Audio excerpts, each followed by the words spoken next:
This video is brought to you by Storyblocks.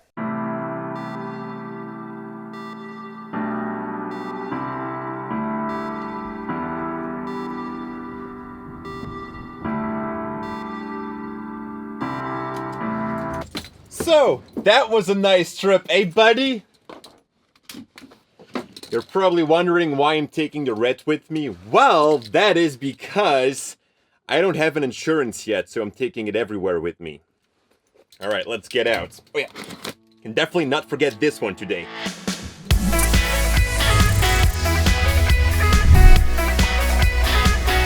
Welcome to the studio, guys. Now, a little recap. About 6 months ago, we hosted a competition where you guys could submit an idea for a short film. Now, Eric Toms won that competition, and for the past 6 months, we've been working together with him, and that scenario now is complete. So that means we are starting on the pre-production of our short film. Pretty awesome. Now, there are a ton of things that we are doing right here in the studio. As you can see, it's a pretty big mess. Now, we are planning to shoot as much as possible here in the studio, so that is why we are building these walls over here that we can use to build sets and light them out in the studio, which is giving us great advantages. And also, if Kim would ever kick me out, I can just build my own little house here in the studio to live in. Then over here, we've got 12 Fresnel lights that will go up to the ceiling, and we've actually made a video about these lights a while back. If you want to check out that video, there's a link in the description below. Anyways, we can kind of steer these lights with a control panel. Let's go check that out. Whee! Oh yeah, it's not here yet, but this huge cable will be connected to something, and that will then connect to something else. Lots of cables, lots of something, and finally we'll have this iPad through which we can control all of the lights. That's gonna be so awesome. By the way, guys, have you checked out this beauty yet?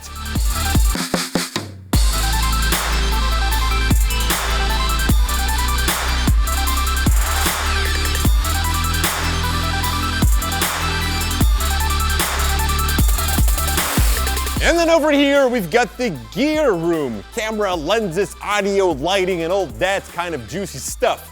Now, why it's important to go through all of your gear before shooting a short film? Well, there are two reasons for it.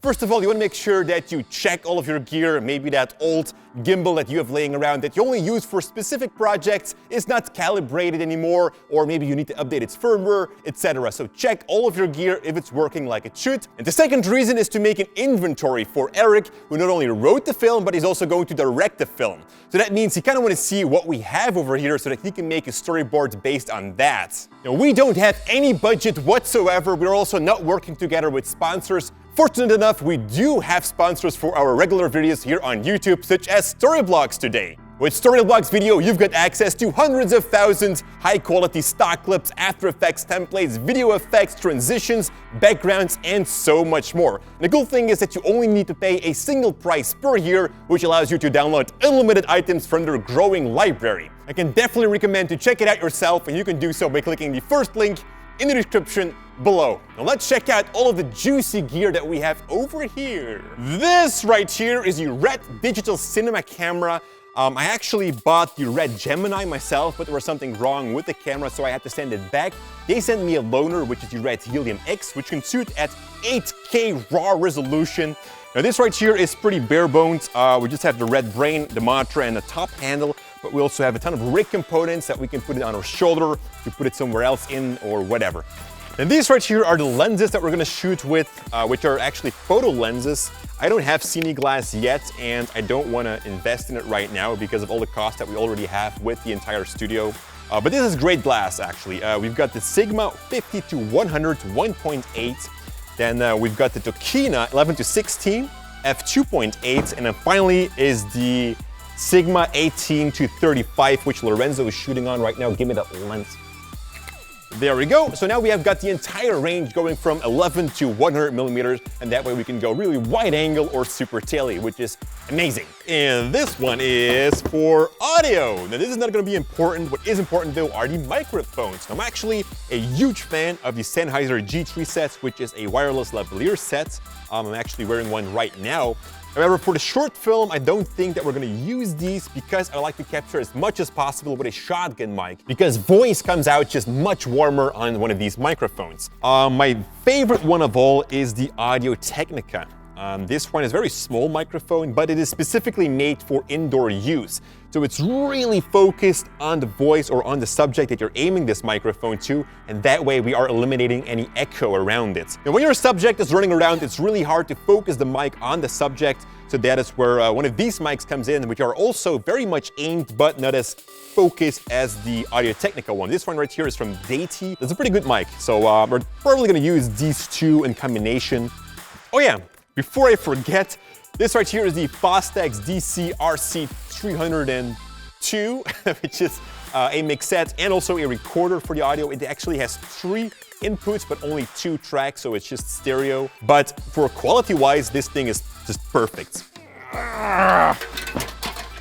Lighting, the next thing. We've already kind of seen these lights right here. These are Fresnel Lights, tungsten lighting. So that means they get pretty hot, but they are super powerful because inside we can find a 2,000 watt light bulb. These lights will only be used in the studio itself because they will be hanging up to the ceiling, and we can create some stunning things with these. But we also have some scenes on location, and for that we're going to need some different lightings, and for that I want to actually look in this rack right here. These one are my favorite, which are the Stella lights from Light in Motion. These are 5,000 lumen LED lights, which have an internal battery. They are waterproof and they are super small, and that way you can kind of tuck them away anywhere you'd like. They're also super bright, 5,000 lumen, as I said before. You can also add different mounts on here, such as barn doors or Fresnel mounts, etc. Which is really amazing. The next one is aperture. This one right here is the 120D. There's nothing in a box, and that is because we have them set up here in the studio. We use them all the time. Price quality wise, I think one of the best lights out there. However, they do come with some adapters and cables and everything, which is why we don't like to break them up. Anyways, we have them standing over there, but also over here. Let's check this one right out here. Here it is, the 120D in action, which comes with a nice softbox, which can be detached as well from the lighting. It has this bounce mount, which is pretty standard, so that means you can find all kinds of different accessories for this light. It's pretty bright, I guess. Let me just dim that light. All possible with this thing. The 120D, super powerful lights, and a lot of YouTubers as well use these. These speculars from Spiffy Gear. I really love to work with them because they have something special. A unique design. They do take a little bit of time to set up with all of these cables and adapters, but it basically comes with these bars of light, and you can connect them together to create any shape that you'd like. So that's why we usually use these for special lighting, special effects lighting, but also for practical lighting. For example, in a hallway, and if you want to have these ceiling lights, you can just like stick these to the wall and just make them act like they are part of that hallway practical lights. Now let's have a look at the last lighting, which is the Aperture LS1. Now they are empty, and that is because we've got them also set up over there. Let me just quickly grab one.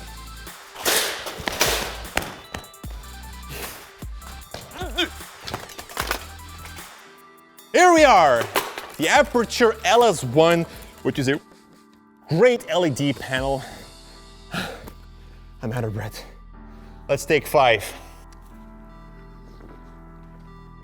Okay, let's continue. So right here we've got the Aperture LS1, 1,000 LED lights, super bright light, which is pretty cool to also bounce against ceilings, to get this overall fill light, but also to wrap the soft filter over this light, and that way you kind of have a very bright soft box. So pretty cool lights, also coming with us to the short film. And last but not least, the smoke machine. Now this is nothing fancy, it actually just costs 20 bucks, but it can do a lot. We've been having this for like 4 or 5 years, and it still does its thing. This also comes with us. It kind of adds this extra effect, more depth to the lighting. So that's it for all of the lighting stuff. The next thing I'm gonna dive into is support, and I'm gonna start off with the tripods.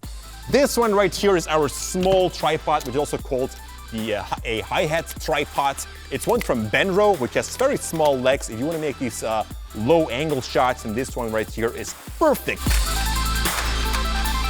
This right here, the Sackler FSB6, which is an amazing tripod. It is more expensive, but I'm super happy with this. The mid spreader, which kind of broke, but this is not a big cost, so I definitely have to repair this before we start shooting the short film. Let's check out some more exciting stuff than tripods. This right here is the slider from Syrup, an amazing professional slider, definitely great for our red camera to make these very smooth movements in our shots. I really love this slider. It is also motion controlled with this extra accessory right here. You just put this on there, kind of attach these ropes over there and have it motion controlled. Now this slider also can be changed in size. You can kind of detach the rails from here, take it apart like that, and just kind of add extra pieces to it and make a slider as long as you want to. However, having such a long slider is not really like user-friendly, so that's where the dolly comes in. Let's check out the dolly. Follow me into the secret space of Cinecom.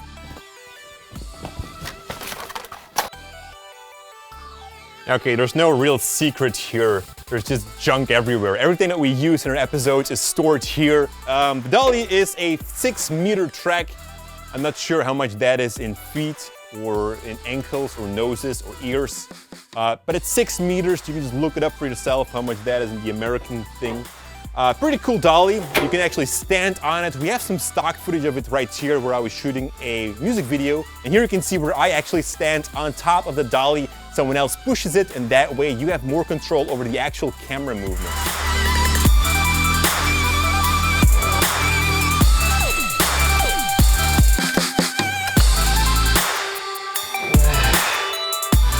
Now let's talk about the DJI Ronin.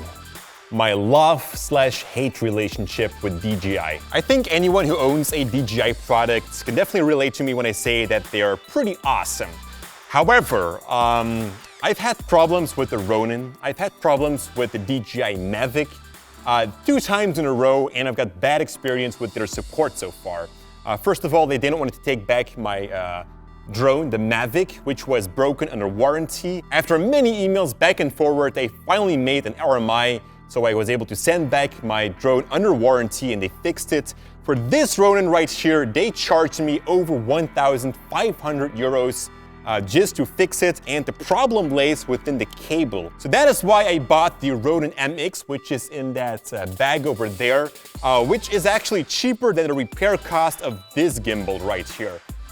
However, if I wanted to mount the red inside of these gimbals, it's going to be a lot easier to do it in the normal Ronin than in the smaller MX. So I am going to try and just fix it myself today. So let's see where we end up.